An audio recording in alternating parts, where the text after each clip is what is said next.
How's it going, guys? In today's video, we're going to go over how to install the Zippy blade inserts in the LDY Orion v1.5, as well as the Zippy extension spacers. Here I'm showing what the extension spacers look like when they're both equipped.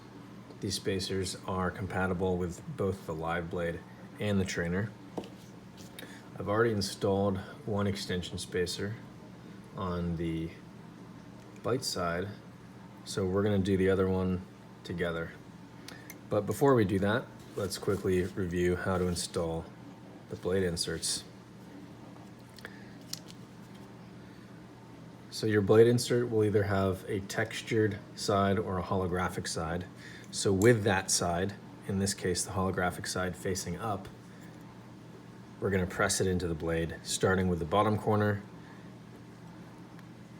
And then I'm going to push in these corners, or one of them. And then with my finger, I'm going to bend the other corner into place here. And now with my thumb, I'm going to just press it in. And I'm going to make sure that there's no folded over lips. So I'm going to gently from the other side push it in. And now I'm going to center it with my thumb and just smooth it out.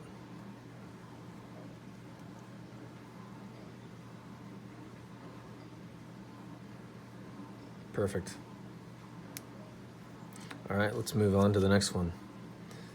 I'm going to slide in this corner here, just like that. And then I'm going to hook in the other corner. And now I'm going to press the rest in with my thumb, smooth it out. And then I'm going to examine the other side to make sure there's no folded over lips. You can see there are a handful, so I'm going to push them out from the bottom and then gently smooth it out with my thumb. Looks good. We'll move on to the next one. This is the smooth lineated side. That's the side that's going to be facing down into the blade. So with the textured or holographic side facing up, I'm going to hook in the bottom corner. I'm going to hook in the top corner, and then I'm going to start pressing the rest of it in.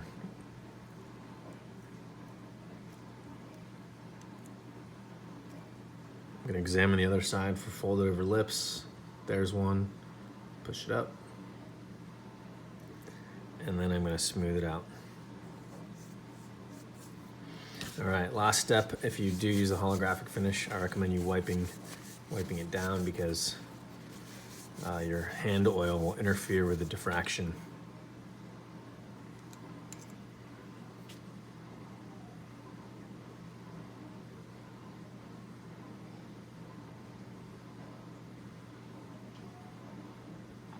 All right, that's installed.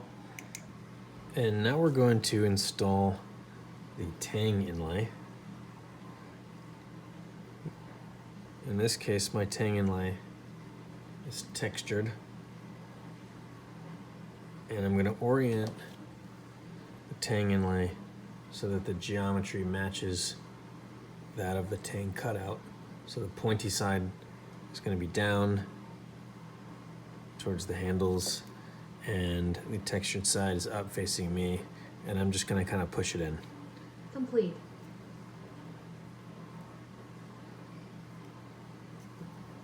There you go.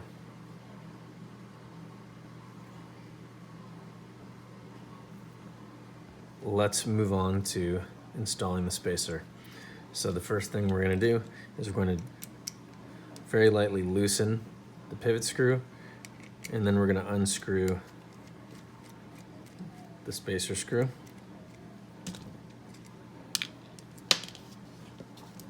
My sex bolt just fell out. You'll want to take that out anyway. I'm going to gently lift the slab, and we're going to remove the stock spacer and the stock pin. Set that aside. We will need it later. And now I'm going to install the pin in the second hole of the Zippy spacer, like that. So before we install the spacer, I want to show you how the adjustable weight system works. Each spacer can hold up to 3 tungsten weights, which fit in these cavities. I like to use the tip of a clicky pen to push them in. You can pop one in there, and then 2 actually fit in the bottom of the extension. You'll hear a snap as they snap in, and I'll do the other one as well. There you go.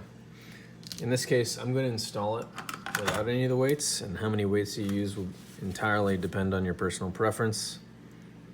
So let's go ahead and remove the weights.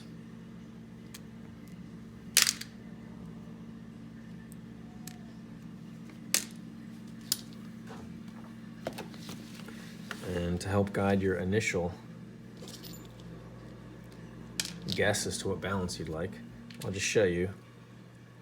Stock spacer weighs 0.069 ounces, and an empty Zippy spacer weighs 0.064.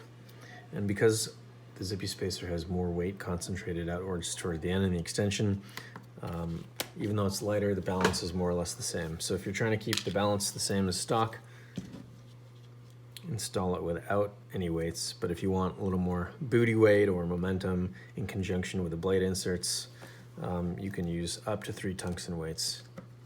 All right, so now what I did is I put the pin back in, and I'm hooking the pin in the bore here, and then I'm just replacing the top slab. So the spacer's free to rotate, the pin's in place, and now what I'm gonna do is I'm gonna tighten the pivot screw again.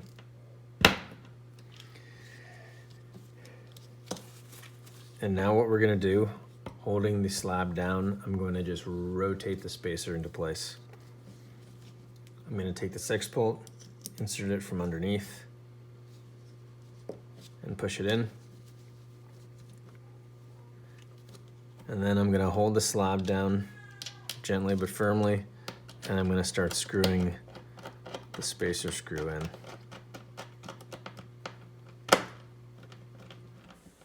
All right, once I feel the threads catch, I'm gonna lift it, and actually first I'm just gonna make sure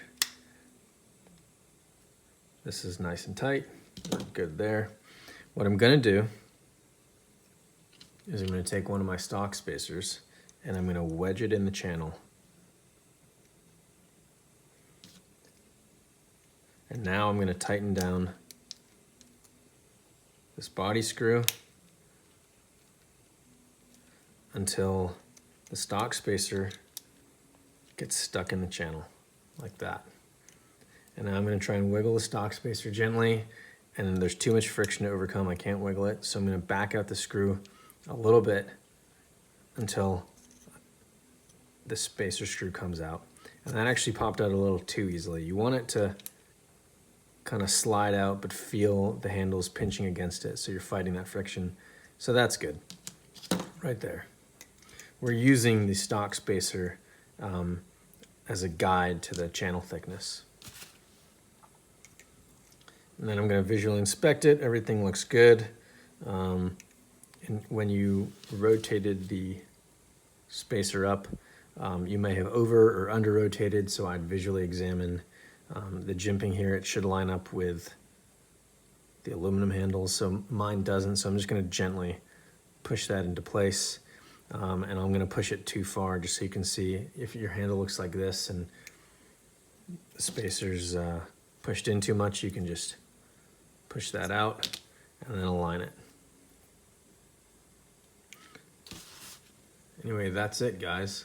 You've just successfully installed the Zippy spacers and blade insert for the LDY Orion 1.5.